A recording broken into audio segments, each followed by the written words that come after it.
Welcome to Behaviorally Speaking Leadership for Changemakers.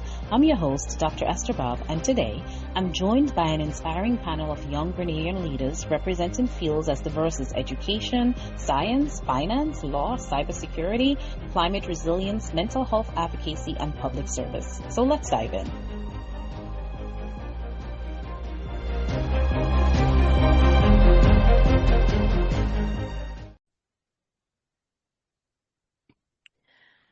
So, hello and good night to all of my young youth leaders. I'm so excited to have you here with me tonight.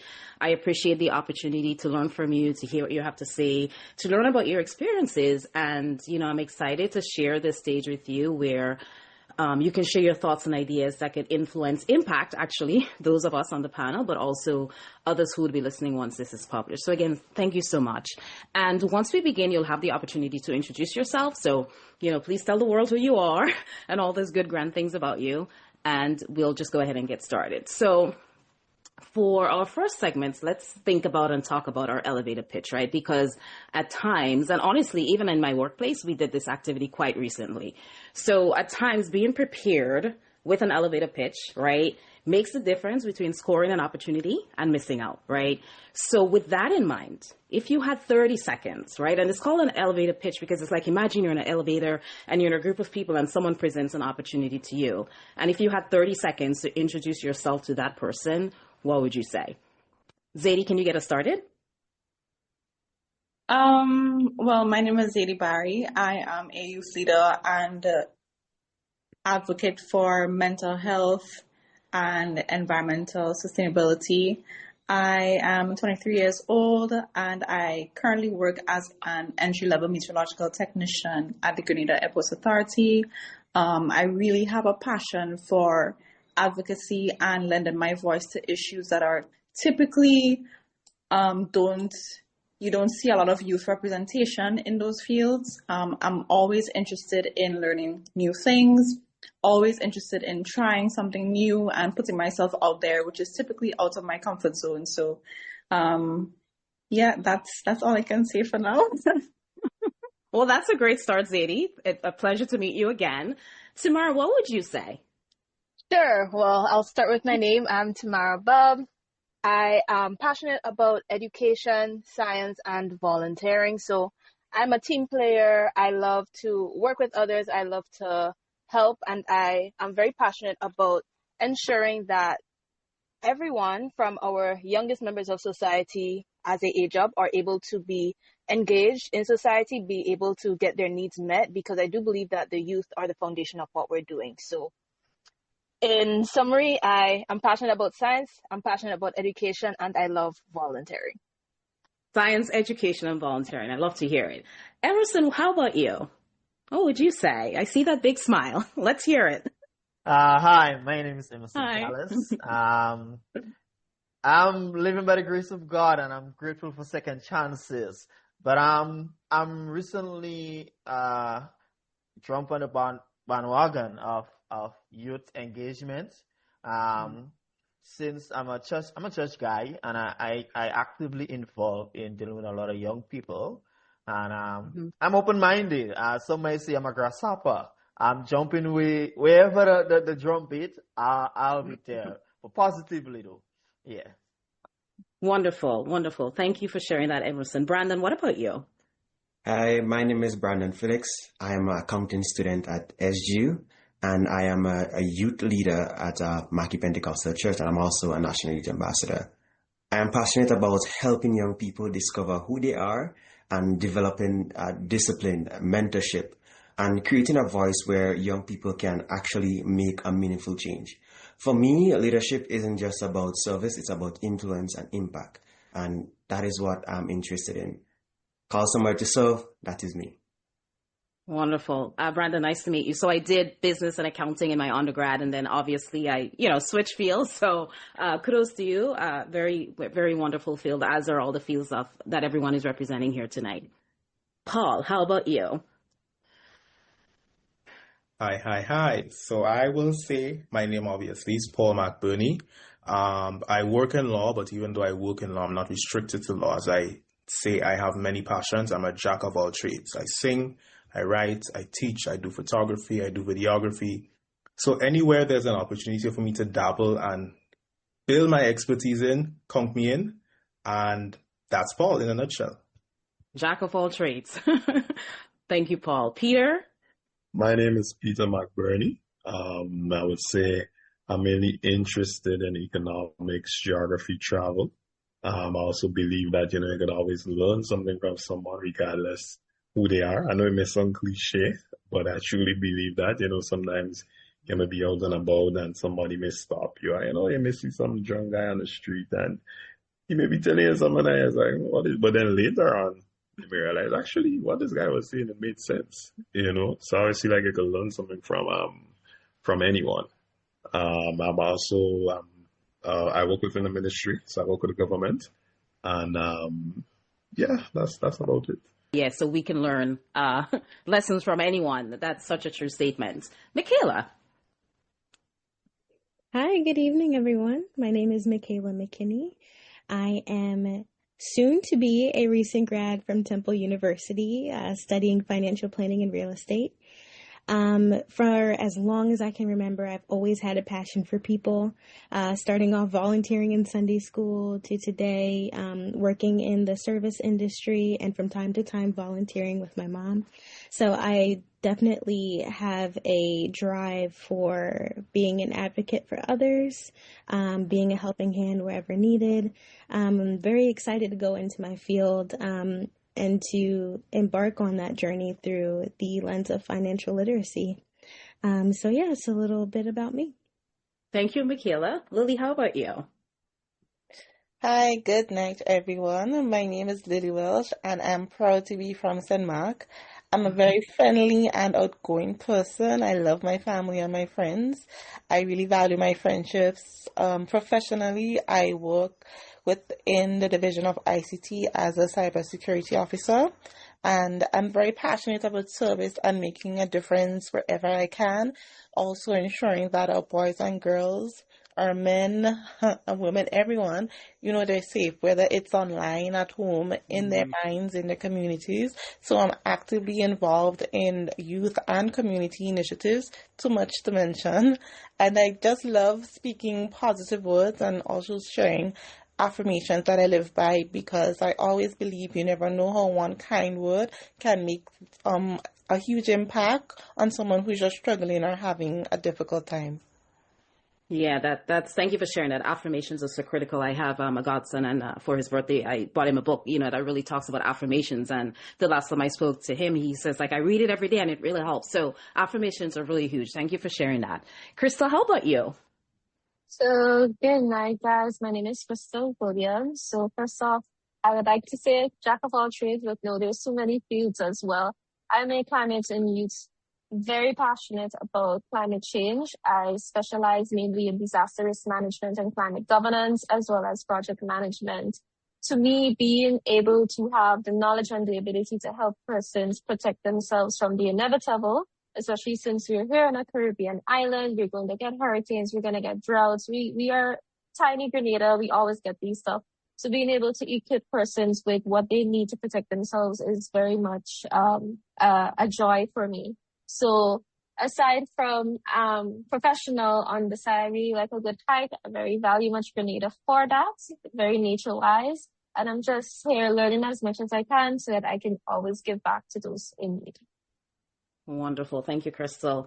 It's a pleasure meeting all of you. And for me, I am Esther Bubb. I'm a board-certified behavior analyst, licensed behavior specialist, educational leader, consultant, and founder of Esther Bubb ABA services. So I've been in the field for over 20 years, education, behavior analysis, systems leadership. I'm really big on recognizing that everyone is a human being regardless of ability. So that's my really big thing, and really helping people recognize skills that they have that perhaps they are not able to recognize in the moment, mentoring people to get from where they are to where they could be, and just really being purposeful and intentional about everything. And even the simple example of, 20 years ago, almost 20 years ago, working with my first student who has autism, doing ABA therapy, engaging in significant levels of challenging behavior, no communication, to last week he came to my school to read a book that he wrote to my students, right? So that's where I'm at. It's really seeing the potential in everyone, and that's the crux at the crux. That's why I'm really that humanistic approach. So thank you for sharing that, and I'm really looking forward to learning from all of you tonight. So let's talk a little bit about identity, who we are, our personal story, and, self-discovery. So there is a plethora of experiences, right, that shape who we are as individuals and even as leaders. So how has your family, your school, your community, your cultural upbringing on our lovely island of Grenada, how have all of those things shaped who you are today? Zadie, do you want to get us started with this one? Sure. I will say when it comes to my upbringing and how it shaped who I am today, my school life and my personal life definitely has the biggest impact as opposed to my culture and the place where I grew up, because I have moved around a lot. I've lived in 2 or 3 different countries actually, and I attended like 5 different primary schools. So I had to learn to adapt to always change in environments. Growing up as a shy person, a very quiet person, that wasn't always easy. It always lent itself to anxiety-inducing situations. And because of that, because I've had to force myself to adapt, force myself to, get accustomed to always moving around, that is actually what led to me being such a strong advocate for mental health now, because I know what it's like for persons, especially young people in school, to feel such intense anxiety in new situations and how that could lead to depression and, a host of other things. So that's definitely something that I would say has definitely influenced who I am today, that always kind of like moving around, always needing to adapt, always having to adjust. It's lent a lot to who I am today. Yeah, wonderful. Movement really plays a role. We learn so much from all of the different environments that we're exposed to. But you raised a really good point in terms of mental health, right? That's a really hot topic today, and it's not going anywhere. And all of us individually really have to take ownership of protecting our mental health and making those decisions that benefit us, but ensuring that we're not also jeopardizing the mental health of others. So thank you for sharing that. Tamara, how about you? My culture does have a really big impact on me now, but growing up, it really was my close family unit that helped shape me, grew me into the person that I am. And then my school and community afforded me a lot of opportunities to grow in different ways. So while my family built me up from the inside, the school, the community, they saw the potential that I had, and I was able to grow externally in terms of arts and culture, extracurriculars, and education. And now that I am no longer in Grenada, I was able to get an island scholarship and study outside. My culture and my community, that really is what I think a lot of people from the outside looking in see in me.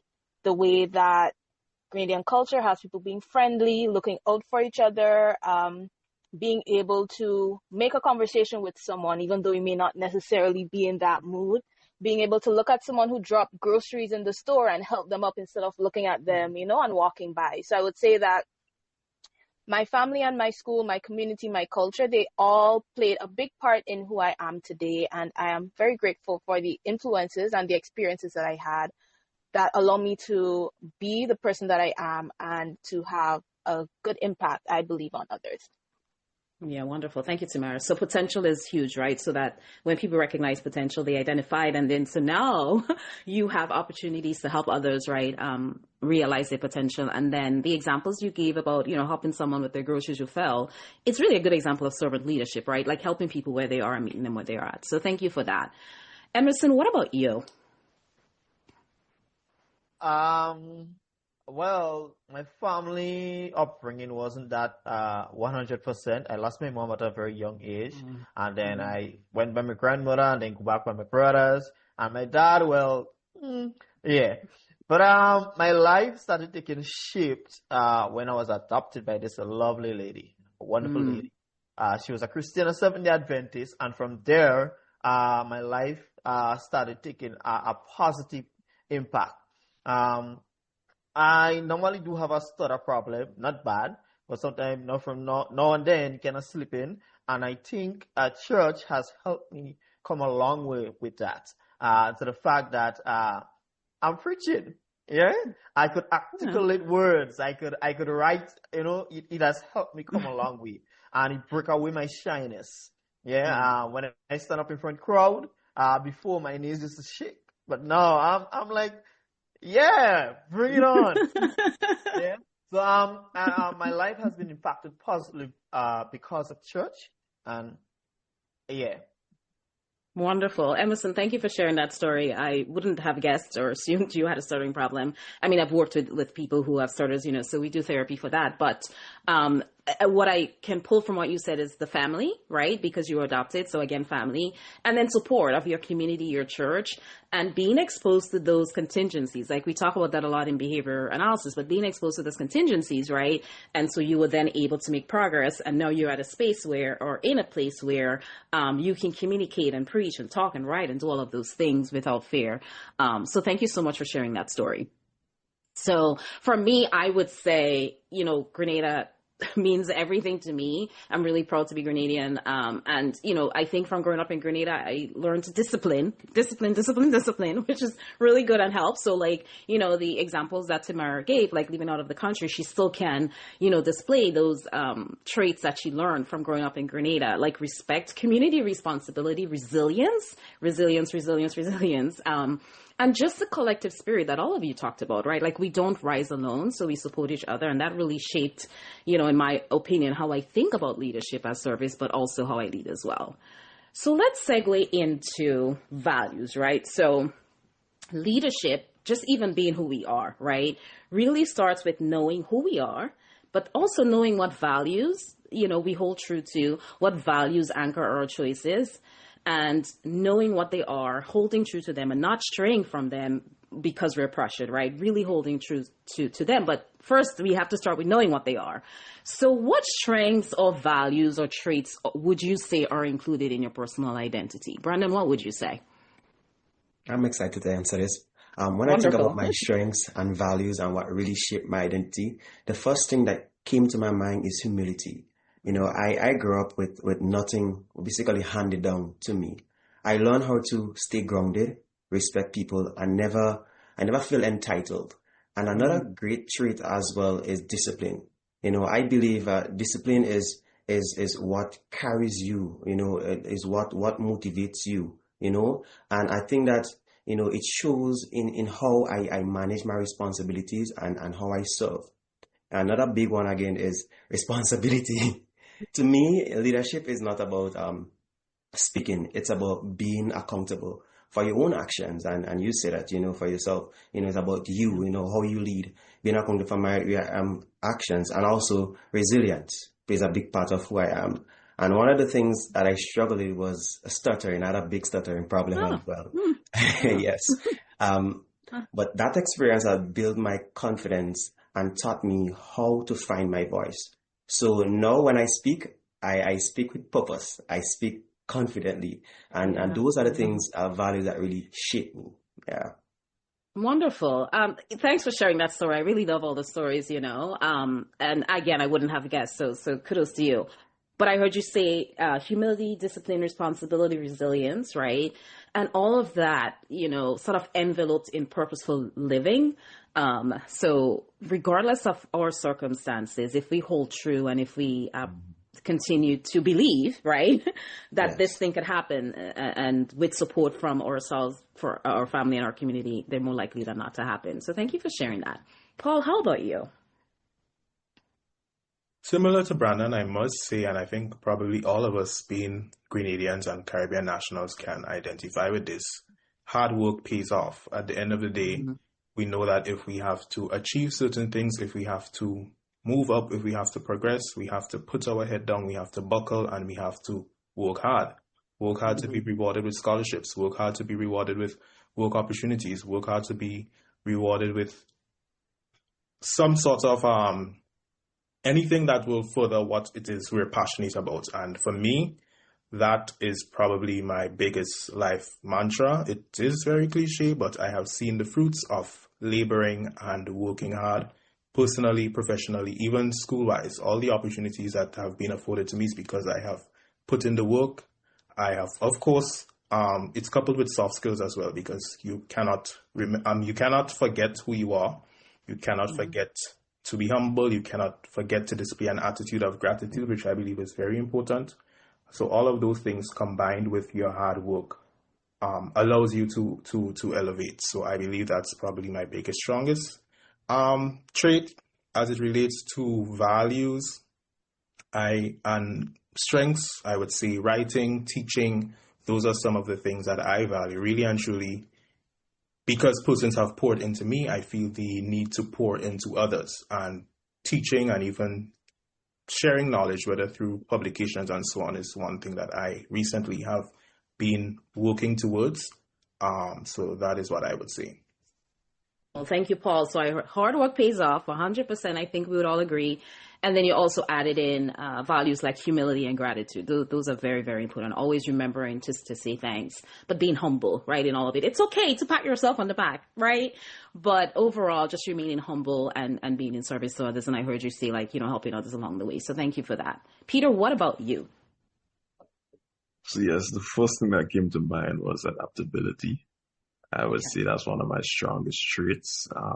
And I genuinely believe that I can function in a wide range of environments. No matter where I'm placed, no matter the time, the place, the whatever, I feel like I can adapt. It'll take me a minute or two, and then I feel like I can get moving. Another thing I would say is perseverance. I feel like, even if I don't understand something, I have like a figure it out mindset. So I would say, all right, I understand, and I'll take some time, go it over, and some way, somehow, I'll figure it out. Also, I would say honesty. Also, I believe, I would say I'm authentic as well. So, even depends on where I am, I wouldn't kind of, try to change myself to try to fit in. I would be real. It may sound a bit cliche, but regardless of where I am, I'll be me. So, those are the few things that came to mind. Wonderful. So adaptability, perseverance, honesty, and authenticity. Very, very, very important. Thank you so much, Peter. Michaela, how about you? For me, I think the first thing that comes to mind, and I know that Peter was like, I'm not sure if this is a cliche, so I'm also going to join in that boat with him. But I just feel like today, kindness is something that feels as though it's hard to come by. It's not something that people, I don't want to say value, but it's not something that I feel like a lot of people are making an active effort to really ingrain into their everyday interactions and how they are with one another. And I know that somebody said earlier, like, you never know how an interaction with somebody is going to affect them, affect their day, maybe change their mindset, or just give them inspiration. So I think that would be number one. Number two, I guess, would just kind of be like quality, or just taking pride in whatever it is that you're doing. Everything that you put out into the world, let it be the best that it can be, because not only does that make you feel good and make you feel proud of what you've produced, but other people see that, and it may encourage them to do the same, or it may give you certain opportunities, or you just may become somebody that they look to. And then to kind of piggyback off of Paul, like hard work. I've definitely been in a situation where I've grown up around people who have become successful, but emphasis on the have become. They worked for it. I saw everything from the ground up, and I just really have come to build an appreciation for, if you want something, go get it. If something is interesting to you or just drives you, make a point to do what you need to do to get there. Thank you, Michaela. So kindness, and just hearing kindness, that's big, something we all should be striving to be. But it makes me think of Brene Brown.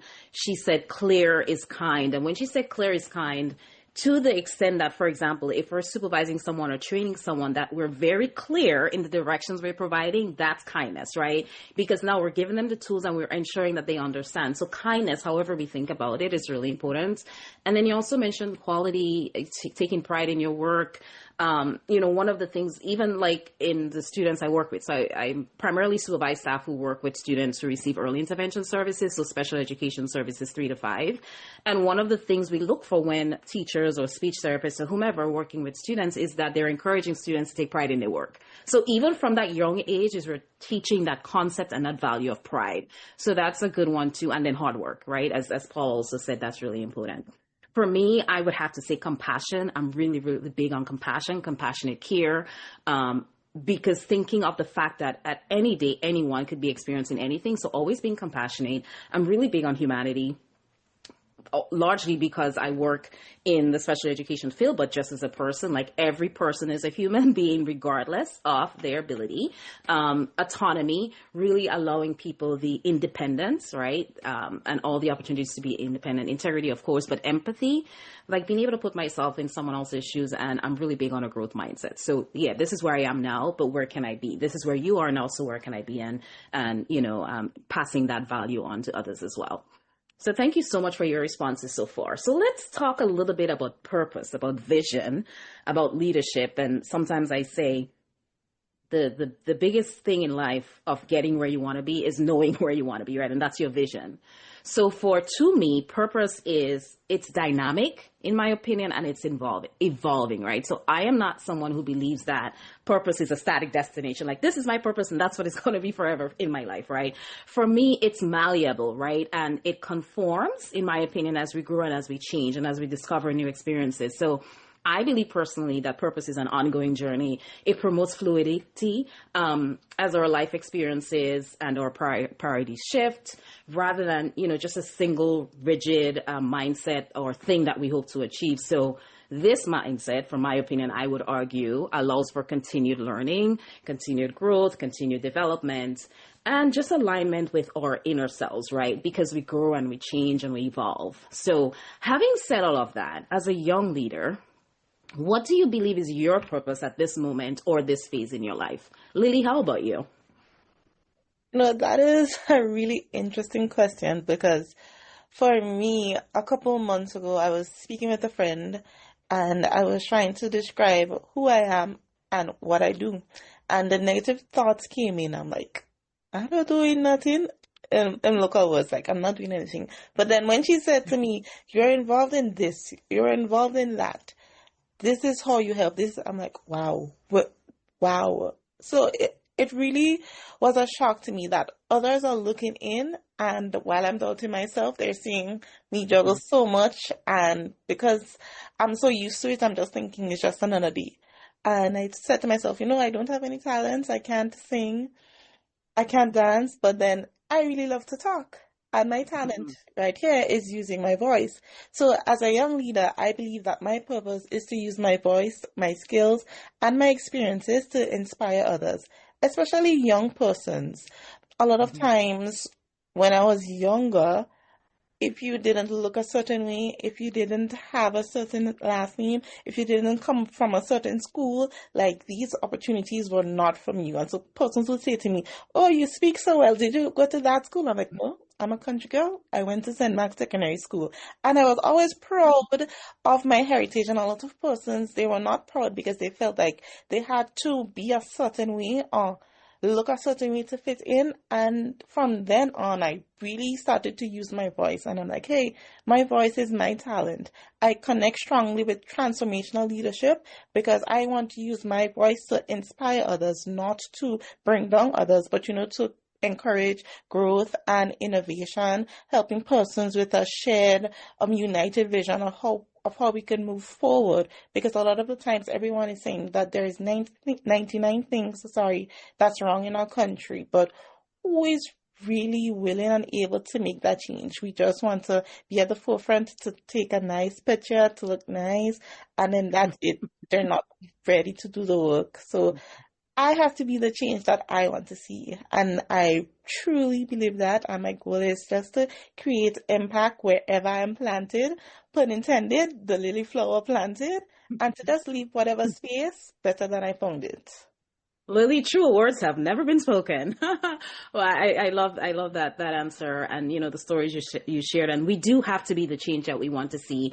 And you talked about people recognizing or seeing skills in you, and I'm very big on that. Several of the people I've mentored or supervised, I saw skills in them that they couldn't see. And some of and I was having this conversation in my recording yesterday. They couldn't see it, and I'm like, literally, you're doing all of those things. You just don't have the time. You're just not in a position. So why not just apply for it anyway, right? But and then they're like, oh yeah, you're right. So Lily, it's so true, and I'm really big on helping people, just as you said in your experiences, recognize skills that they have that they may not be aware of. And I always share the story. The only reason I'm in applied behavior analysis or today is because I was working with a kid, teenager who had bipolar disorder, and one of my colleagues saw how I was working with him. In my mind, I was just doing my job, and he was like, "Oh, you're really good at this, and you should look into ABA." I'd never heard of it, didn't know what it was, and looked into it, and here I am. So I'm really big on helping people identify skills that they're not yet seeing. Crystal, what about you? So for me, when it comes to purpose, it's something that I would have had to definitely go back and forth with in terms of finding out how can I make an impact, because that is how I view purpose, as not just going through the works of getting an education, getting a job, but what is the greater good. So to me, it's about creating impact where it matters most. So for me specifically, it's knowing that we have many different problems in our community, but finding one that I can solve, or finding something that I can do towards helping to solve a situation or a problem. Whether it's being a listening ear to a friend, or whether it's actually drafting policies for change. So because my work is so much comes to helping people and communities, I've become somewhat the voice of the people. Because when you have these major projects and major things going on at work, you tend to find that sometimes the disadvantaged persons, their voices go a little bit silent. So being able to speak up for them and be like, okay, well, we are kind of forgetting this minority. We need to take this minority's perspective into consideration. If you don't want not just backlash, but you want your product to be accepted by everybody. And we're all working towards a greater goal, which is a bigger and greater Grenada. So to me, being able to see these different spaces and work and network between so many different problems is very great in terms of finding my purpose. And being young, we're not going to be young forever, right? So, and the big thing is that when you're young, you want to ensure that you do as much as you can before you can't. And having youth at a seat at the table is always something that I am going to fight for. Because as much as we say we have our lovely prime minister and our ministers and our presidents, and we will be in these positions. So we need to tell them, hey, your decisions is going to have an impact on us. So we need to be a seat at the table because we are the stakeholder. Literally, the future is now. And we cannot say, oh, well, in the next 20 years, I wonder what's going to happen to Grenada. We know what's going to happen in the next 20 years. We're going to be 40 and we're going to be in a worse situation if we don't do something about it now. So it's always giving persons a chance to speak up and be confident. That is what I would say is my purpose. Just say, what's the worst that could happen? Yeah. What do you have to lose, right? It's another way to say that, right? Yeah. Thank you for sharing that. Yeah. Bigger and better Grenada. Definitely, you talked about impact where it matters most and advocacy, speaking up for others. But where it matters most, stands out to me because I'm always big on what's meaningful, right? So meaningful change. And if I'm writing a plan for a student and the family, what's meaningful to that family? What's meaningful to me might not be meaningful to them. So that's really important, and doing what we can now while we can. Thank you for that. Tamara, do you want to jump in? As a young leader, what do I believe my purpose is? I would say I don't have a purpose statement or a fixed vision for what my purpose is, but what I feel drawn to is serving. So as you said earlier, servant leadership. So I guess you can say that is my purpose, wherever I can go and help, not necessarily on the front lines or being the face, but being able to put in hours, the grunt work, what is necessary to make a change or to be just a cog in the machine is what I believe that my purpose is. So it's to encourage, to lead by example, and learning from experience has been a very big thing for me. I volunteer at food banks, at clothing banks, at educational outreach for underserved kids, especially in Canada, where there is a much bigger or greater diversity. So there are so many more needs that we may not be accustomed to at home.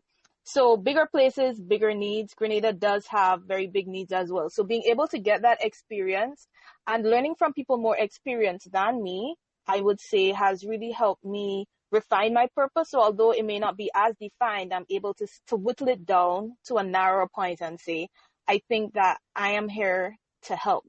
I can help in many different ways. Right now, my main way to help is by volunteering, by being one of the many people who see a need that need to be addressed, and doing a little bit of good wherever I am, because everybody doing a little bit of good is what really affects a huge change. So I think that right now, my purpose is to help, and helping in whatever passions or whatever things I think at the point are necessary. Right now, I'm very passionate about education. I have been. I taught before, I tutor. So I think that is what my purpose is. Yeah, doing what I can wherever I can, right? And that's really what it comes down to. Because if we all did a little, and we come together, we know there's strengths in numbers. So imagine, right, when you multiply that, the impact. So yeah, just doing what you can. That's really great. Encouraging others, so critical, in the times we're living in today. Just making a change, and as you said, servant leadership. So thank you for sharing that. Zadie, how about you? Basically, there were two things that were mentioned before that really resonated with me personally. The first being using my experiences, my past experiences, as to achieve my purpose. And with that being said, that leads me to my favorite quote, which I think Dr. Bubb mentioned before, which is "Be the change you want to see." And Ms. Tamara actually mentioned what I believe as well. And purpose is simply plan on the conversation or filling out a document to the best of my ability. Once it can bring about actionable change that you can see, that you can feel in my household, in my community, in my village, and in my parish, in my country as a whole, once it's something I personally can do, then I will do it. And that is what I think my purpose is.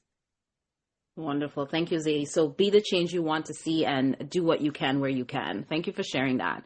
So let's keep the conversation going. How about, if I were to ask, what is your vision of how you will fulfill your purpose? What would you say, Emerson?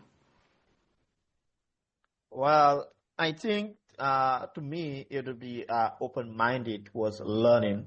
Have a free will. And I say this because currently I kind of have a conflict. On one hand, I want to be a successful businessman. I want to pursue my business. And then on the other hand, I want to be engaged in child protective services and all those things. And I'm like, what to do? And then it's simple, I get to understand it's simple. All it takes sometimes is a listening ear wherever you can, however you can. And I could tell you a personal story. I work in a hardware store currently. And a gentleman come in the shop. I don't know a guy from Adam.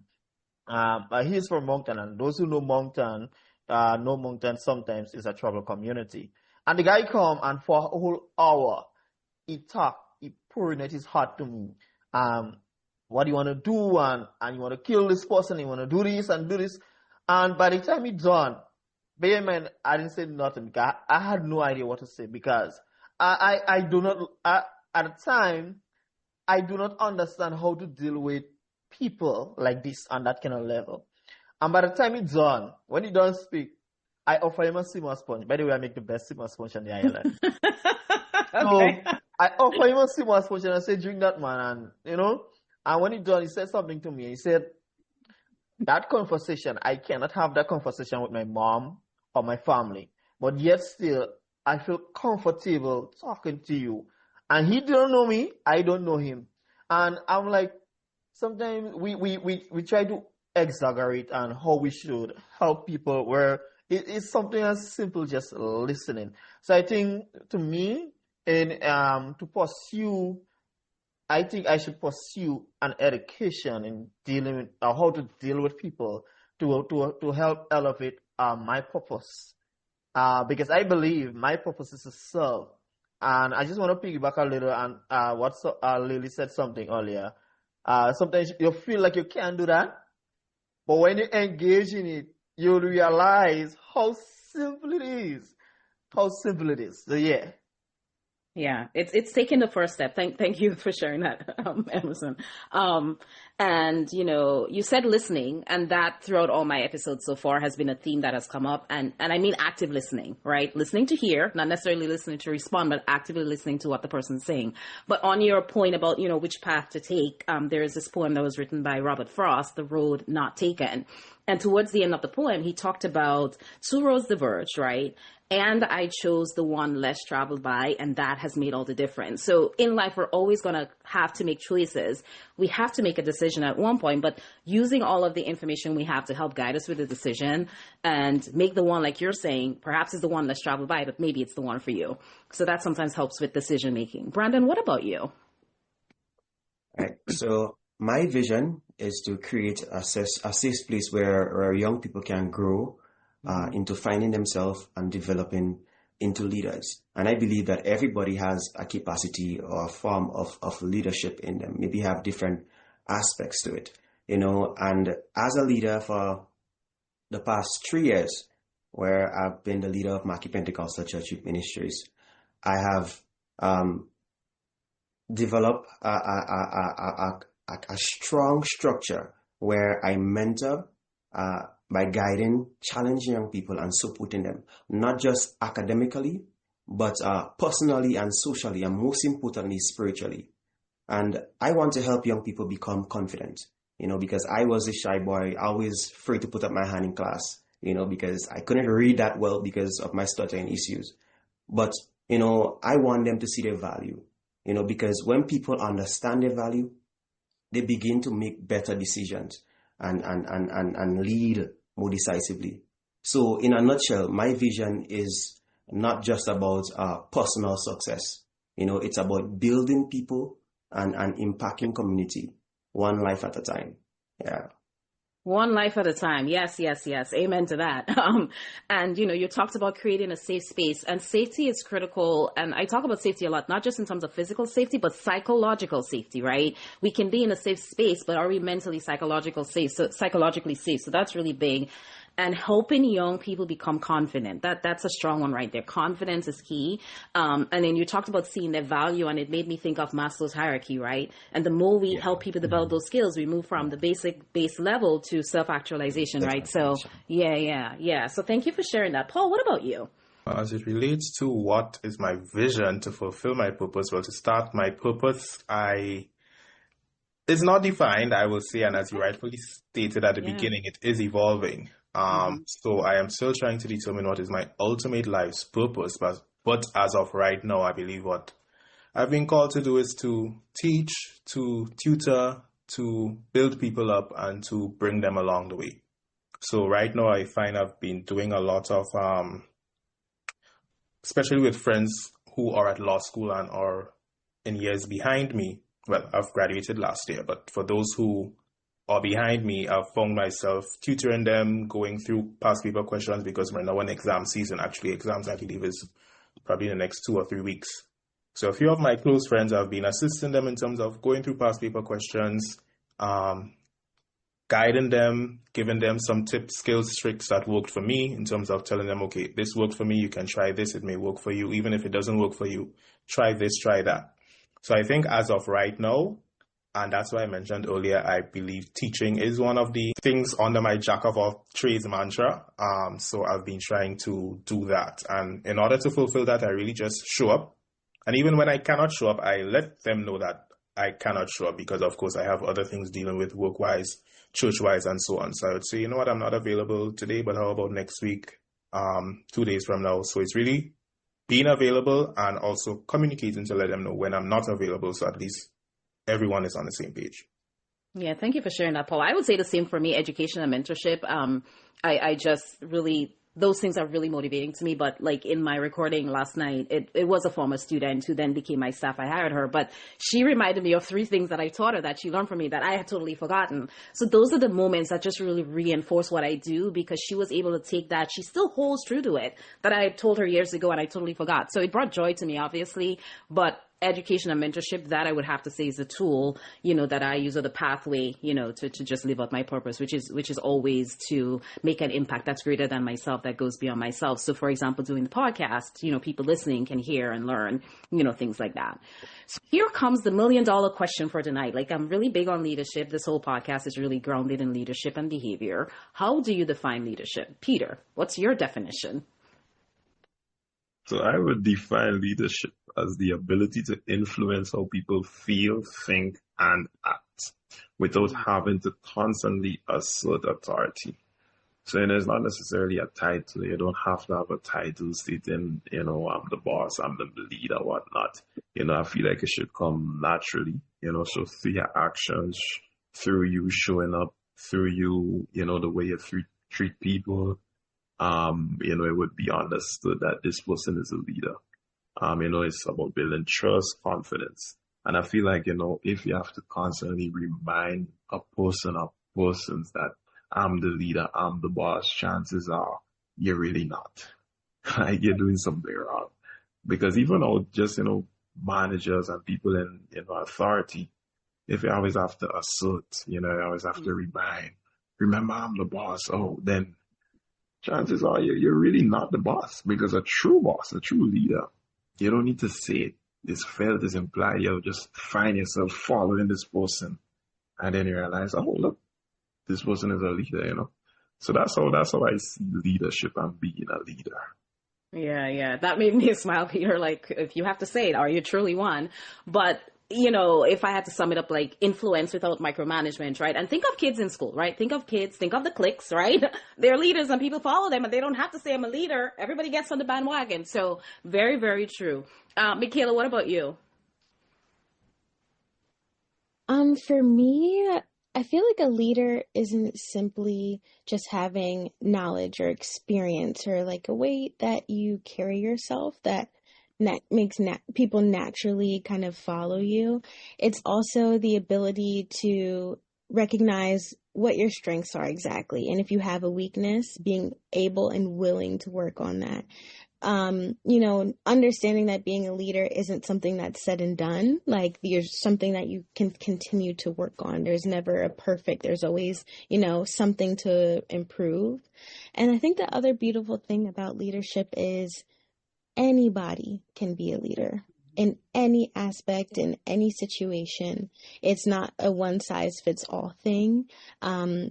Anyone who really believes in what they're doing, has a passion for it, and that can be felt and recognized by others, is a leader. I mean, and even if it comes to yourself, like, you can lead yourself towards your goals, you can lead yourself in the direction that you want to go. So I don't think that it is something specific for a specific group of people. Anybody can, and in my opinion, should be a leader in some aspect. Yeah, anyone can be a leader. Yeah, that's so true, Michaela. Thank you for sharing that. Crystal, what about you? What would you say? So I have to agree with what everyone has said thus far. To me, leadership is service to the purpose, because I believe once persons really see how passionate you are about a change and that you have good intention, you are most likely to be followed. Persons tend to mix up the difference between managers and leaders, because managers are there to enforce a particular rule or organizational structure in a business. But when it comes to leadership, it's actually motivating persons to achieve the leader's goals. So I could say that I would like to make Grenada 100% eco-friendly. But if persons don't know what eco-friendly is, or they don't understand the kind of person that I am, then they're not going to follow me.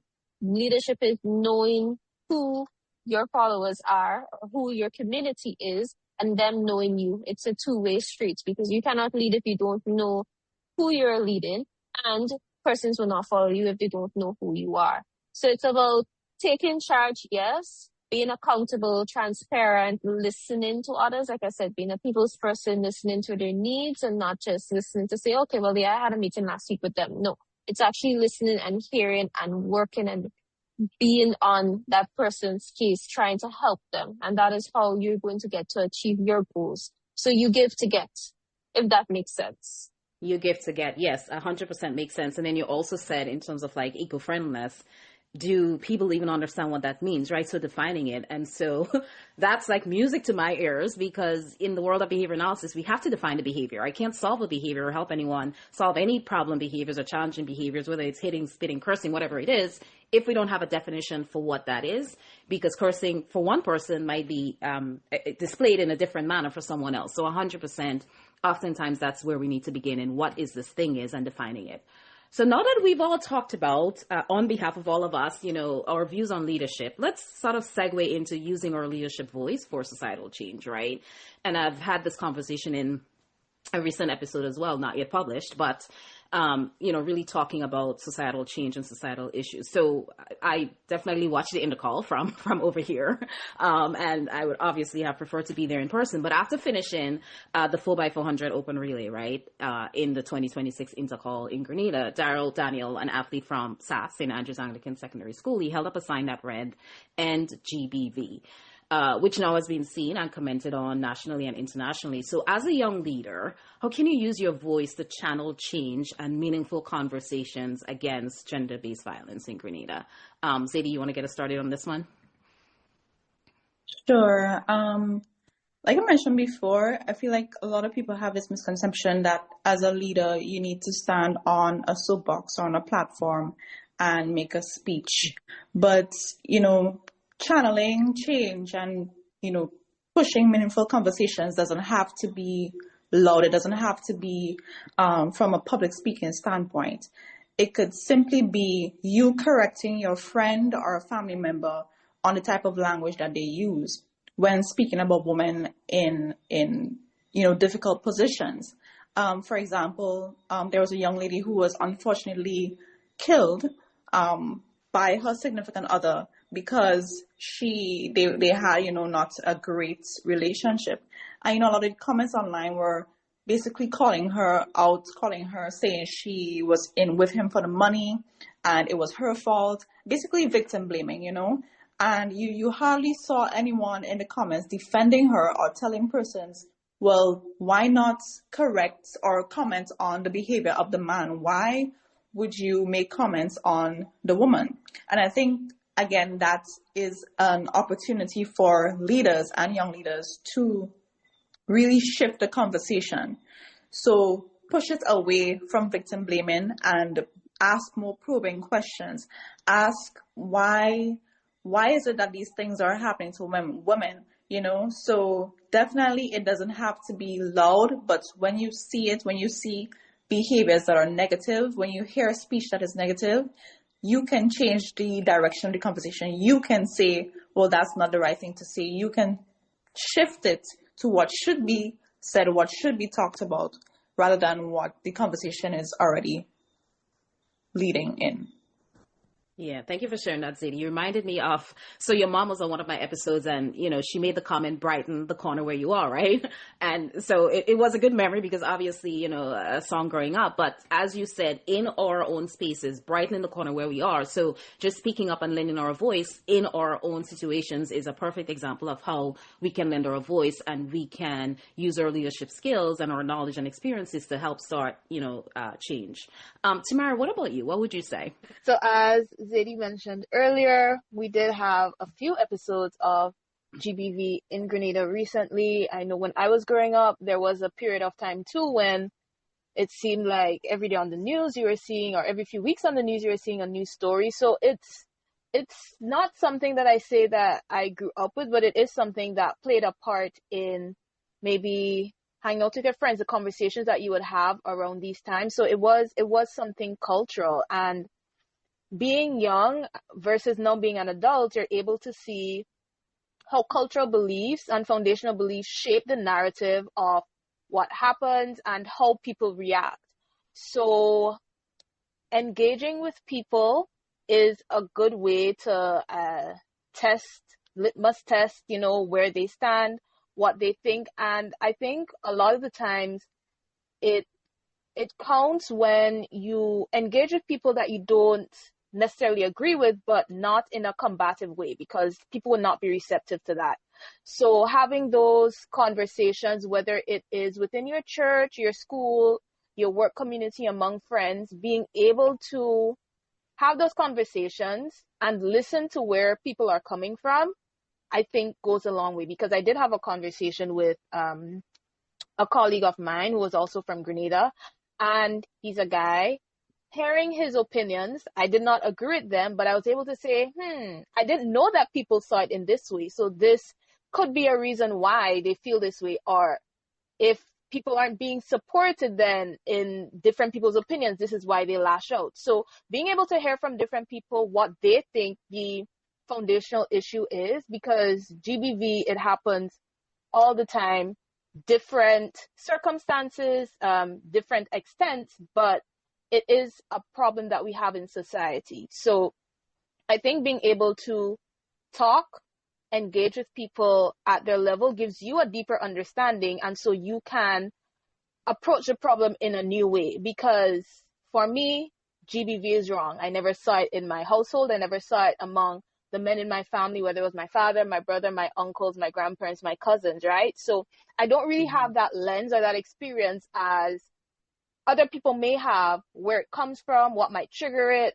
what can stop it. So being able to talk to people with those different points of view, although I may not necessarily understand, would give me a new insight in which I can tackle the problem.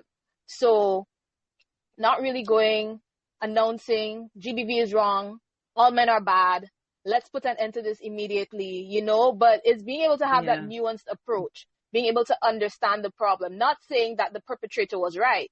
But if you go online or if you go to someone and you come with that harsh point of view, a lot of times you will not gain the traction that you want. You will not be able to make the changes that you want. So being able to be a bit malleable, it's hard for me, especially if I'm like, this is wrong. Why can't you see where I'm coming from? But that is a skill that I've had to learn, being able to listen, to empathize, and then say, okay, if this is how people are thinking about it, then this may be a new way to approach a problem. This may be a new way I can reason with people. This might be a way that I can provide support foundationally so that it would not escalate to that, to that level. Being able to be a safe space for people to come and say, oh, this thing made me uncomfortable. Being able to spot the sign. So all of these things on a personal level, I think, are ways that I can make a change, be able to identify and help people be more aware of the situation. Yeah. Tamara, thank you for sharing that. Yeah, I think you made me think of with when you said like really listening, understanding, right? It made me think of cultural humility versus cultural competence, because cultural competence is this idea that we are supposed to be 100% knowledgeable of all cultures. Unrealistic, right? Very antiquated. And what we see more in recent research is about cultural humility, just learning, right? As we go and understanding. So it's the same concept you talk about, where it's just asking questions and learning to understand, understanding the why and getting the deeper reasoning so we can support, so we can help. But standing afar and making judgments, we really don't understand. Like, we don't have all the knowledge. And Emerson, I'm going to throw this question to you next, but I also want to preface this by saying gender-based violence goes both ways, right? We may see it more, the male against the female, but there are also males who are abused by females, right? So it goes both ways. So with that in mind, Emerson, what would you say? I'm a teacher at my church, right? And I teach a lot of the young people. And the first thing I just tell them, especially the ladies, because based on our culture, women seems to be on the receiving end of violence. But like I said, it goes both ways. But I just always tell them, the first thing I just tell them is understanding your value as a young person. And I think that's one of the issues with our culture. A lot of youths are growing up and values probably not instilled in them. And the young lady Zidi talked about, she's from my community, know her very well. Me and her auntie are very good friends. And as Zidi was saying, a lot of people come down on her, right? And I think that's a case of where they blaming the victim. But the issue is not a victim, but as a community. I think I was telling one of the young guys, we fail as a community. Because a lot of us knew they were in a relationship. A lot of us knew it was abusive. And yet we all turn a blind eye.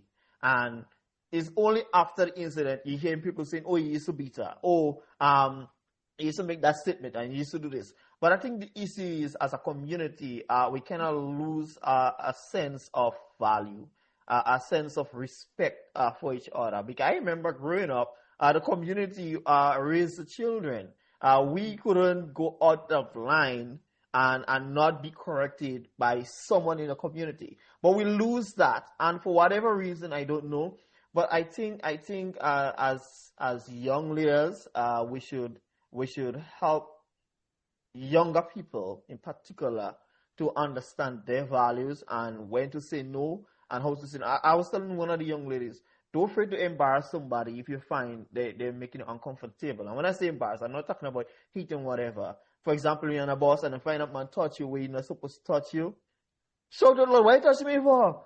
In that kind of way, I'm just, So I think as a community again, we need to do better as a community and look out for each other, support each other, and help protect each other. Because at the end of the day, it takes a community to bring a country into a more positive upgrowth in a region or wherever. So my whole take is a community. We need to rally together as a community and look out for each other and instill values, especially in our young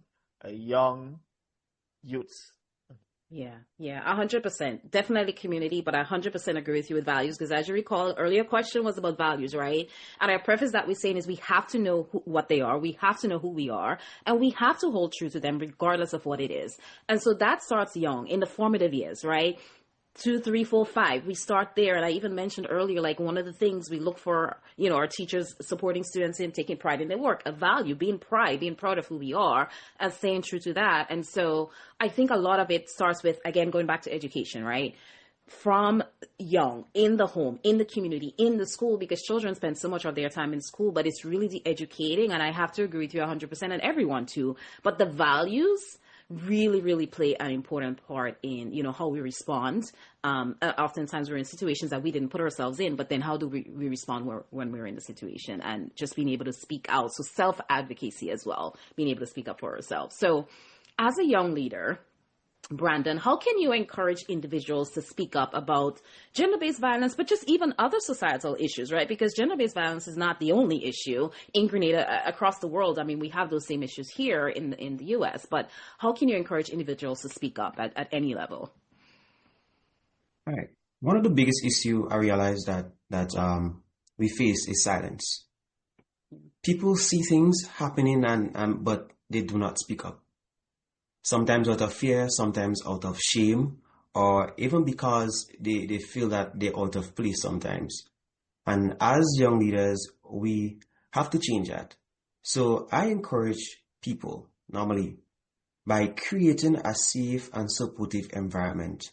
I remember in my youth ministries, I think I had from community, I had over almost like 40 young people there. I'm in secondary school, and I did an anonymous survey. All right, just state the issue, what they're struggling with, and the level of stuff that I get there was so graphic, and I just have my mouth like this, and I then have to tailor my sessions to suit their needs, and you will know who they are once they accept it. And think about it, when people feel heard and not judged, we have to listen sometimes, and people believe, and we have to stand up for them, and that's what we have to do sometimes. And it also comes down to educational awareness, helping people understand that abuse is not normal and it should never be accepted, right? And most importantly, I would say we have to lead by example. The way we treat people and what we tolerate and what we speak about, it all influence others. So if we want change in Grenada, I would say we cannot stay silent. And like Emerson say, you have to speak out. Sometimes you have to embarrass them. Yeah, but you have to know how we're doing it. We cannot stay silent. We have to be intentional. We have to be bold and responsible with our voice. Yeah. Yeah, 100%, Brandon. Definitely listening to hear, listening to respond instead of listening to react, right? Not going in with assumptions. So thinking off the tabula rasa, right? Going in just to listen, to hear what's going on. And then being willing to challenge what's going on, but also not being silent. And as a behavior analyst, I would say, well, I can't measure that. It's nothing I can see. I can see you being silent. So we actually have to be doing something. So 100% I agree with what you said. Paul, what are your thoughts? I believe in addition to using our voices to combat gender-based violence and the other societal issues plaguing Grenada, we also have to use our tools of trade, and those with the necessary expertise need to come forward. As Crystal mentioned earlier, if it requires drafting the necessary policies, being the voice of the voiceless and the voice of the unrepresented, I believe that, because at the end of the day, it's not just a one-size-fits-all. Yes, you would have those who would go on the streets, those who would use their voices publicly, call GBN, call MTV, and have those press conferences and so on. But that, together with those who possess the necessary expertise and know how to really transform and prevent these issues from happening, also need to come forward. So for me, for example, I know one way that we definitely will have to explore addressing these increases in GDP is legislative reform. Because a few years ago, we saw the increase in the firearm offenses. And it was in 2024, I believe, the Firearms Amendment Act was passed. And what was found in the body of the act is that the period of imprisonment increased substantially. And that is because these acts serve to make examples of persons, one, and it's to prevent. So at the end of the day, you have these harsh penalties so that persons are aware that this is the period of imprisonment or the fine that will be imposed if they are found guilty, and you put them on notice. And at the end of the day, if they are found guilty, they are going to be sent up to Richmond Hill. So I believe legislative reform, and I know some of the lawyers in the profession are already signaling that we are going to have some amendments to I believe it's the Domestic Violence Act, to really and truly have some stiffer penalties, because I know, and from my experience, when those stiffer penalties are implemented and examples are made of the culprits, then you see a decline. It may not be a total eradication, but you will see some change. So I think, for one, because the amount that has happened in the last few weeks is too many for Grenada. So some sort of legislative reform will have to happen, and I know I'll be using my tools of trade to assist in contributing to that. Yeah, thank you for that, Paul. Yeah, tools of trade, policies, legislation, and Crystal mentioned earlier having the youth voice represented, right? So getting their input, getting their voices, involved in that conversation is so critical. But that's really important. The people with the skills and expertise leading the conversation, but also involving others, right? So that is definitely one way to do that too. Peter, what about you? So yes, I'm in agreement with all that has been said so far. Especially the last point Paul made of the legislative reform. I believe that yes, despite we may go about it, say we need to stop, or no one should be abused and whatnot. But if there's if you commit a certain crime or a certain act, and you get life in prison, you may second guess a bit, I may think probably I shouldn't do this. But if you okay, I do this, and I may get off, I may get 5 years, a few months, whatever, then you may be more inclined, or you wouldn't be as deterred, So yeah, definitely legislative reform. Also just a mindset shift. Even I believe on somebody mentioned earlier, we sort of normalize domestic violence to a certain extent. So we may joke about it.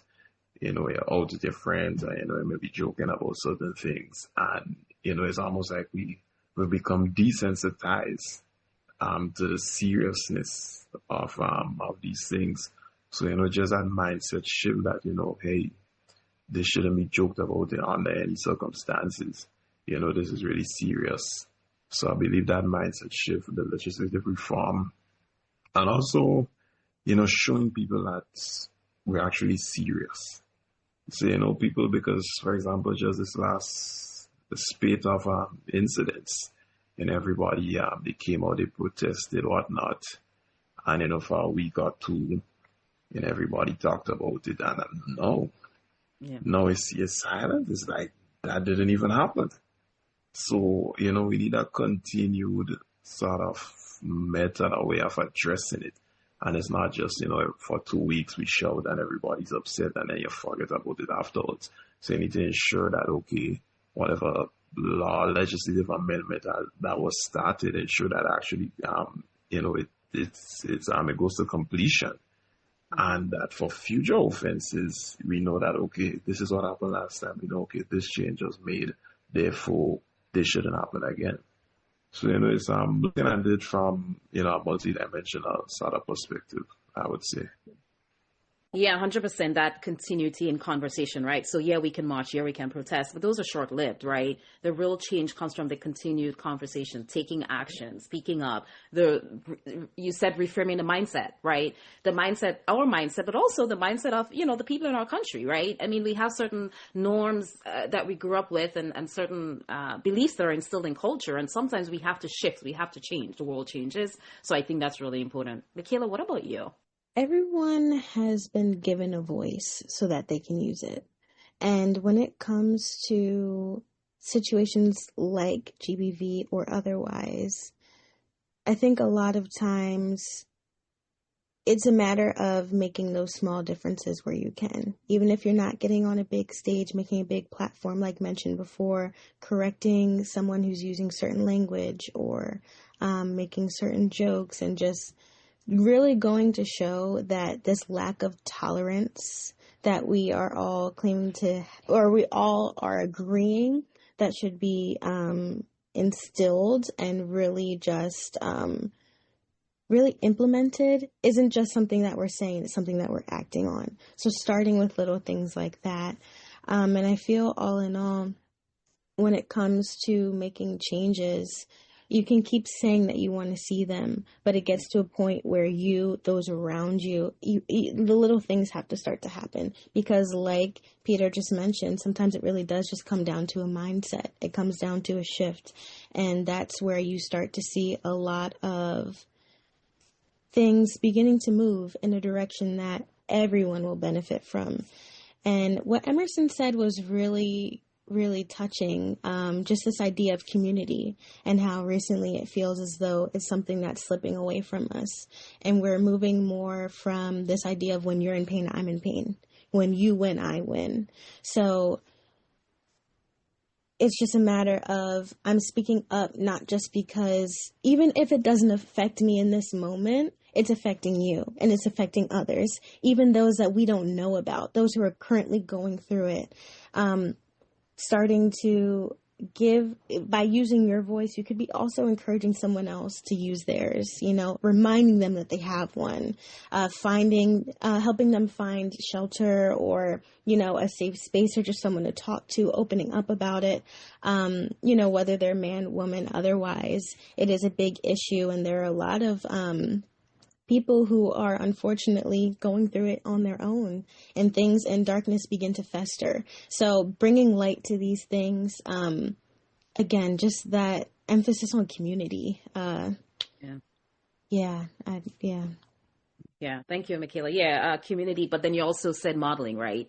I'm paraphrasing it as such, but it made me think of this model we use in behavior analysis, behavior skills training, where it's I do. So, right, I'm modeling, I'm showing you, we do it together, and then you do. So, like, really modeling and showing others this is what we can do, and giving them the opportunity to have our support, and then passing on the torch to them, I think is, a very good way to help lend our voice and lend our hands to change. So with all of that in mind, Lily, right, and considering your purpose, your vision, your definition of leadership, what change specifically do you feel called to make in your community and in Grenada? Sure. So one of the things that I am big about is getting good service here. If I go to a business place, in my head, I'm preparing to get terrible service. And if I get good service, I'm usually so impressed that I always compliment and let them know, hey, I love what you're doing. This is good. And I think that that is one of the things as a change maker I would love to see happen. I know that everyone is not always going to have a good day. Everything is not always going to be all rosy.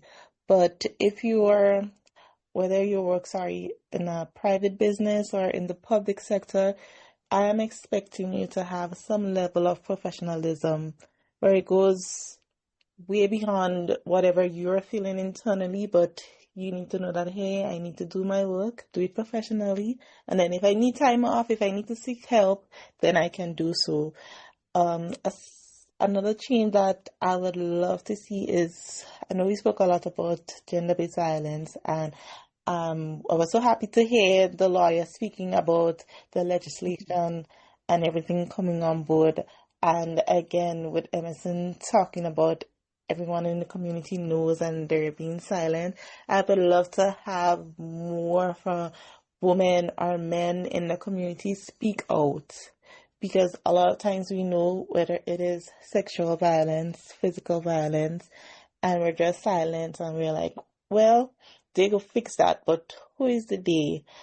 And then you would go report it to the police, and then you would know that same police is doing what the perpetrator is being accused of, and there's literally no accountability. And I wish I could say I'm just making up stories, but I'm sitting here and I can think about persons that are abusing their wives and nothing is being done. But then you're going to lock up somebody for abusing their wife, and then eventually the case stays so long in the system that the woman doesn't want to go through it. And that's that. I wish that things would go faster, things would go smoother, and that a woman or man, whoever the victim is, they have the support that they need. They actually know what they need to do, where they need to go, because a lot of the times they don't. And I've seen that happening in my community. To be honest, I want so much, but I know we can take one step at a time, but it all starts with accountability and being transparent and having good leadership. If we have good leadership at the head when our voices are raised, not just for 5 days or 7 days, but constantly at them, then they will feel the pressure to do what is needed to have the change that we are seeking done. Yeah. Thank you, Lily. So Paul, take notes. No pressure. Take notes. But no, you raised so many valid points, and I have to say, girl, I go shake your big toe on the one about service, because I'm with you 100%. As a matter of fact, I'll shake both big toes, because 100%, I'll join that bandwagon with you. You see some of them smiling. They know. On service in Grenada, and it's nothing. I mean, I've had so many experiences. I know we have an episode coming up where we'll talk about societal changes, so we can delve more into that then. But 100%, I agree with you on that and everything else you said. Crystal, what about you? So for me personally, based on my purpose and my vision and my leadership, honestly, it's just to build a stronger, more resilient community, because I look at case in point, what happened with Hurricane Ivan, where you had so much devastation on mainland Grenada, and you see the same type of houses being built today. So it's like, are we really moving forward? As much as we would like to say we are moving forward and we are advancing in terms of our infrastructure, but we see the same thing that obviously you can see that it caused devastations back then, and we're still building the same kind of houses now. What procedures or policies, what mechanisms are we putting in place to stay resilient? Because with Grenadians, we are a very strong people. You're going to hear people say, I will make it, man. Or you're going to hear people say, don't worry about me, I'll take good, right? Yeah. And you have a community to rely on. But at a point in time, there's a straw that breaks the camel's back. We need to be better prepared. So for me, what I would like to see for Grenada is active steps towards ensuring that we are prepared, because that's all what it comes down for. We prepare our children in terms of the education. TAMCC is now free. I'm not sure about new, right? But we're equipping them with that free education. And then we have scholarships, so we're sending them to be doctors, lawyers, etc. UV, St. George's University. But then you're not making the environment here what's the word, appetizing or motivating to come back here and serve your country, because we have been stuck in the same place that we were in 10 years ago. So we are building a strong nation in terms of resources, and it's not that we don't have the persons to work or we don't have the persons to do the jobs that, our expats might come in to do, but it's just that the environment that we're building. We're like raising the skills of persons so high, and then the country is falling behind. So what I would really like to see is active change in that, right? I would have to say congrats to all of the youths that stay behind, and of course, congrats to all of the youths that went and studied, because that foreign knowledge that you would get elsewhere will be so beneficial when you come back to Grenada, because you can put all of the resources and everything that you have learned back into the country. So I do feel a very strong sense of responsibility to always advocate and to encourage persons to go for opportunities, especially young persons. There's so many scholarships, right? That everyone can get a piece of the pie, right? But also, we need to develop our country to make sure that there is space for us. I know that there was a girl from my year in college, she went off to study a very specific field in medicine, but there's no place for her in Grenada. So we lost someone talented because we don't have the hospital resources for it. We don't even have the machinery that she's learning to do in the States. So how can we keep our talent, So the change that I would say and called is having your communities more prepared, more empowered, better equipped, and having Grenada ready and able to have the equipped persons. So that is what I would say on that. I love all of it. So essentially avoiding the brain drain, right? Thank you for sharing that. Yeah, yep. Definitely. Yep. Yeah, 100%. Zadie, how about you? I will say that, like Lily said, there are so many things that I can think of that I would love to see, or I would love to contribute to the change, whether it's education, whether it's the environment, whether it's mental health, whether it's gender-based violence. But one thing in particular that I feel most called towards, that I definitely feel like I can make a serious change, is when it comes to the conversation surrounding mental health, particularly mental health, and the stigma surrounding it. I would like to create a space or a community where especially young men feel they no longer feel scared or feel shame when it comes to talking about their mental health with their friends, with their partners. I would like to see as a people that we no longer laugh at someone when they actually do open up and say, I'm going through this, I'm struggling with this. We no longer say, oh, toughen up, man up, that nothing, everybody does go through that, everybody does go through hardship, it's not that deep. It is that deep. And I feel like we as a people, not just Grenadians, but as Caribbean people, really need to make a genuine effort to think about the things we say when we hear that conversation, or we see someone struggling, or we hear that someone is struggling. So definitely, I think change starts with me, and definitely, like I said, I would always strive to change the topic, change the narrative, change the conversation when I hear it surrounding that. Not just from my personal experiences, but from what I see other people going through, what I see on social media all the time. Also, I would like to see on a legal basis, on a legal standpoint, our rules change, our laws change when it comes to suicide. I think there is, the lawyer could correct me, but I think it's still very much illegal in Grenada to attempt suicide. And I feel like I'm struggling to find the right words for that, because I think we are one of the last 3 Caribbean islands that still have suicide criminalized.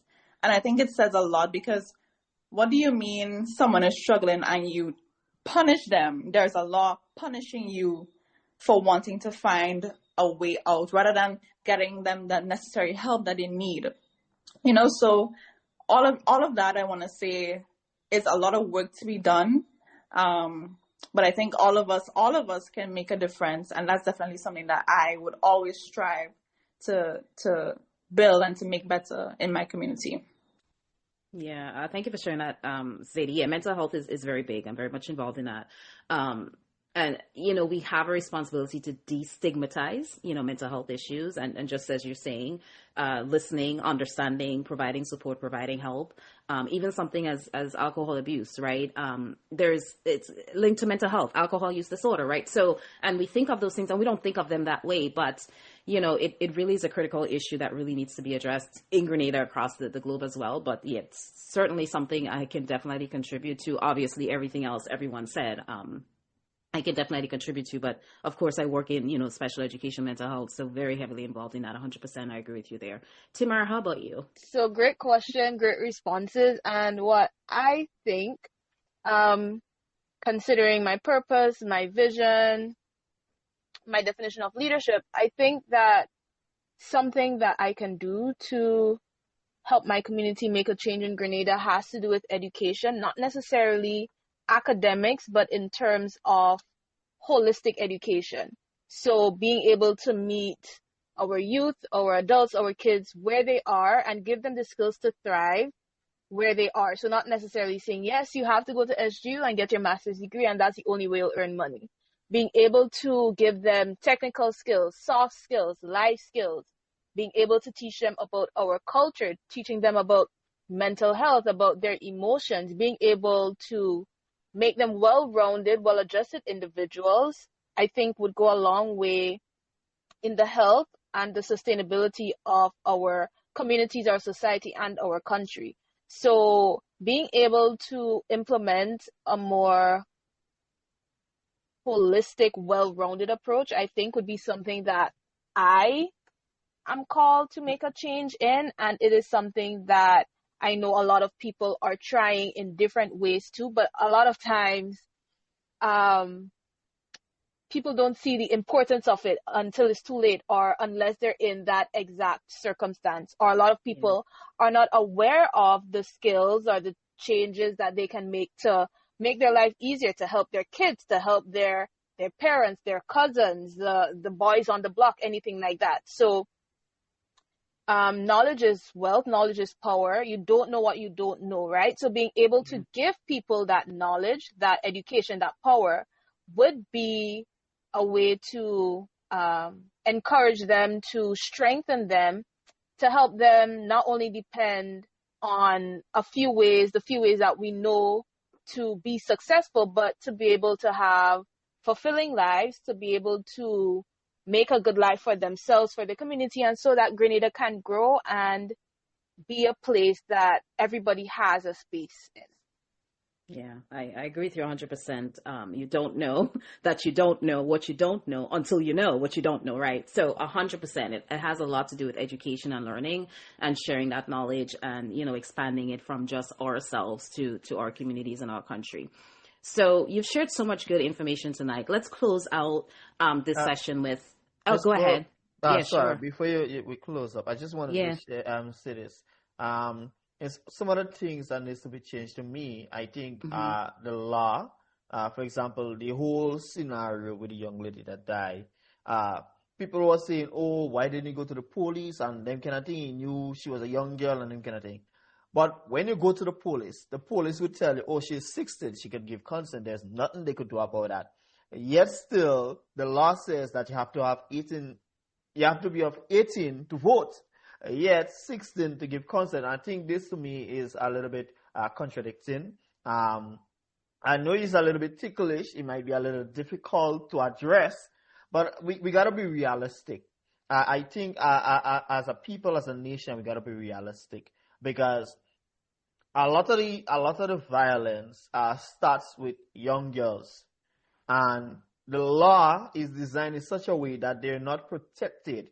A lot of people saying, oh, we could do this, we could do that. But the reality of it, the law does not protect. On one hand, it does not protect. Well, on the one hand, it protects. On the other hand, it ties the disciplinary hand. Yeah, so it to me is a little bit contradicting. And I also want to share this. I was in a seminar with Dr. Jarvis Dabri, and he made a statement and he called out the women. I said after him, right? And he says a lot of the times women are responsible for some of the abuse that has been taking place. And he drawed an example. And he said there were a time where a page came up on Facebook and you were targeting men.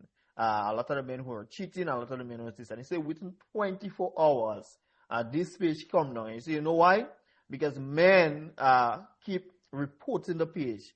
Everybody band up together, all men band up together and report the page until Facebook get fed up and took it down. And it says, a page came up targeting women. And you know what happened? Women engaged in the page and started commenting and say, oh, look at her, oh, this. And say, as women, the mentality towards those things need to change. And I thought I should just share that. Yeah. No, I agree with you 100%. Mentality, mindset shifts really need to happen, right? And what are we doing? Are we contributing or are we causing more harm, right? And at the end of the day, it should always be beneficence and not maleficence, right? So I agree with you 100%. It's the training, it's the education, but how are we contributing to the change and are we making the situation worse than that 100%? And I know you raised points on legality and so did Zadie. Paul, do you have anything to share on their comments? I know the law is still archaic as they rightfully indicated. So there's a lot of legislative reform that has to take place, not only in relation to suicide, GBV, but there's also other areas as well. I'm glad our Prime Minister is a lawyer, so he is aware of those acutely archaic forms of laws that are still in the books. And with time, as I think it's Crystal or Lily said, one step at a time, we will get there. Yeah, wonderful. Thank you, Paul. And Emerson, thank you for sharing that additional commentary.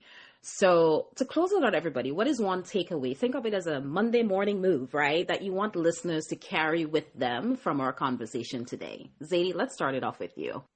One thing I really want to say, not just young people who might be listening, but to anybody who might have been listening, is that change can and will start with you. It doesn't matter what your background is, what your education level is, where you work, how much money you make. None of that matters. And I know we have very strict, I guess, definition, like official definitions of what a leader is supposed to be. But I believe as long as anyone, it could be one person, is willing to listen to what you have to say and it's something that you're passionate about and you believe that can make a positive change, not just in your community, but in any space you might be in, say what it is you have to say. It really does not matter. Do not be scared. It doesn't matter what your background is. None of it matters. That is one thing I want to leave with everyone. Thank you, Zadie. So speak up, say what you have to say. Tamara, what about you? Okay, for me, based on the content of our discussions today, I just want to give an encouraging word, just say, don't give up. We had so many different perspectives. We had questions, different people answered different perspectives, but I think the underlying message here was believe in yourself and don't give up. Everybody here has a cause that they're passionate about, and the listeners may have a cause that they're passionate about. Sometimes you just need that push to say, don't give up. What you're fighting for is worth it. What you believe in is worth it. What you want to invest in is worth it. So believe in yourself. I believe in you, and don't give up. Thank you. I believe in you. Thank you, Tamara. Emerson. For me, I would say in a nutshell, be open-minded, be willing to learn to make a positive impact.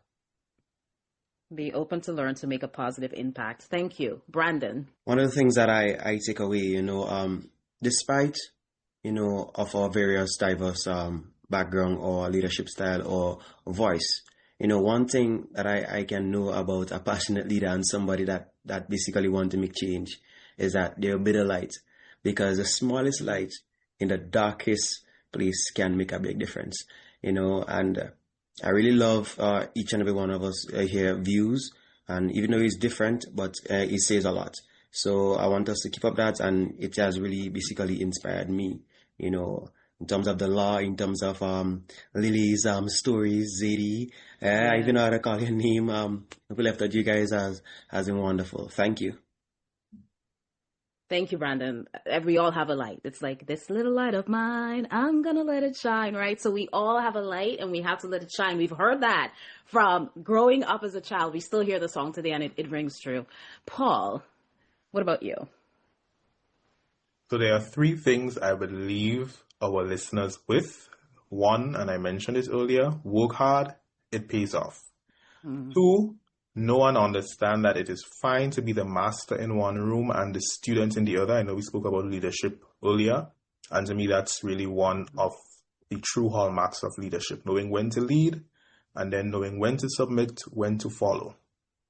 That's something I had to come to terms with, and really tell myself that being able to adapt in two different rooms is fine. And lastly, I will say, and I think I mentioned this earlier, as you climb the ladder of success, never forget to help those coming up behind you. And for me, that's one that really resonates with me, because while I was on the come up, and I still am on the come up, a lot of people poured into me. And now that I, not yet on the other side, not on the greener pasture yet, but as I transition to the greener pasture, I have even started to help those who are on the come up behind me. So those are the three things I would leave our listeners with. Thank you, Paul. So work hard. You talked about the master-student dichotomy or leader-student dichotomy, and then help others. Peter. So yes, I would say, if there's one thing that, our listeners should take away is that your network is your net worth. And also we have a similar thing in Grenada, birds of a feather flock together. So, if you're trying to achieve something, there's something that you're, working towards. You may have friends, you have acquaintances, whatnot. And as we know, people come and go. So you should always be constantly evaluating, this is a path I'm on. Are these people around me, really helping me to achieve what it is that I want to achieve? And also, it may be that there are certain things you're working on, certain things you're struggling with. And then, if you're around the same people, or they don't see, the things that you see as detrimental, then you would have a harder time of sort of overcoming those things. So, I'm trying to surround myself with good people. I know, again, that's sort of cliche statement, but it really is true. Surround yourself with like-minded people. If you want to become better at something, okay, start associating with people who are already good at that particular thing. So yeah, I would just want to leave that with our listeners, that, really be careful. Choose your friends wisely, choose your associates wisely. Yeah. Your work is your worth, and, birds of a feather flock together, being around like-minded people. But allow me to stretch it a bit, Peter, by saying inviting other birds right into that flock, right? So as we see people along the wayside, right, we talk about diversity and helping others along the way, inviting other birds who may not necessarily be in our flock into our flock. Michaela. I think I have two things I'd like to leave our listeners with. First, this first one has to go along with the majority of our discussion today, but don't ever be afraid to ask for support. Don't ever be afraid to lean on others. If you find yourself in a situation where you feel as though you can't carry that load by yourself, ask for the helping hand. Be able to speak up and advocate for yourself, no matter the capacity, if it is even something with work or school or something within your personal life. Be able to do that for yourself, because advocating for yourself as well as advocating for others, it's extremely important. And the second thing, this is short, sweet, and simple, but remember that you are the change, so be it. There's something that you are passionate about or something that you're still educating yourself on, little changes, even if it's something small every day. Like Brandon said before, you are the light, so shine. Yeah. Thank you for that, Michaela. Be the change you want to be, and never be afraid to ask for help. And 100%, I always say, if there is a goal you want to achieve, never allow yourself to tell yourself no. You always ask, right? If the answer is no, don't let it come from you, but always ask, whether it's for help or support. Lily. So one of the main takeaways that I would love for our listeners to have is that they should never underestimate the impact of who they are and what they see. One voice can start a conversation that can help shift mindsets within their close friends and ultimately within the family units and the wider community. So I just want to encourage everyone to just exude positivity and speak out against all injustices within our country. Wonderful. Thank you. Speak out against injustices. And Crystal, what would you add? So what I would say to the persons who are going to be listening to this podcast, and I say, I admire these bunch of young persons that are leaders. I want to be a leader too. You can, and you're already on the right path by listening to various perspectives and tuning into this podcast, as well as thinking to yourself that you want to be a leader. It's just to develop the necessary skills that you would need. All of these things, again, comes with time. You don't wake up and say, I'm a leader. No, it takes hard work, as you would have heard earlier on. So no matter where you are or what stage you're at, you have the ability to create an impact, and you have the ability to create change. So start where you're from. Don't say, okay, well, when I'm a millionaire, when I'm making money, then I'm going to donate. No. You don't have to do that, right? You could start off by simply saying, I'm going to bake bread, and out of the bread that I'm going to give off to somebody in need. So it starts very small, and it's not that difficult at all. Crystal, you're so telepathic. That's exactly is what I wanted to leave everybody with, is honestly starting where you are. And I was going to say, if you have a penny, you start with a penny. If you have $1, you start with $1. If you have $10, you start with $10. Wherever you are, whatever you have, you start there, you use what you have, you build on it. And as you continue to build on it and, remain committed to it, you're always going to see growth. So starting where you are with what you have, your voice matters, lending your voice to community issues. And show up for yourselves, show up for your family, show up for those in your community, show up for those that need you. So on that note, thank you guys so much for being here with me tonight, for sharing your thoughts. It was a pleasure hearing all of you. I love listening to the stories. I love the laughs. It made my whole night. And I'm really looking forward to, the next in our series. So I do appreciate all of you. I'm proud to be Grenadian. I'm proud to be on here with all of you Grenadians, representing ourselves, representing our country. You have made me so proud. Thank you so much. And thank you for inviting us. You're very welcome. Thank you for having us. Absolutely. The sentiments are mutual. Thank you, thank you, thank you. Absolutely. Thanks, everyone. All right.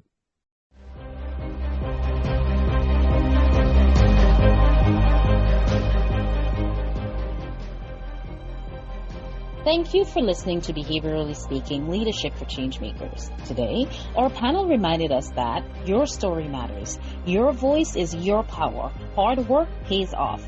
Kindness and humility are leadership strengths. Purpose is discovered through service. You do not need permission to begin leading. And, as several panelists emphasized, be the change you want to see. If you have a story about leadership and behavior from your community, share it with us.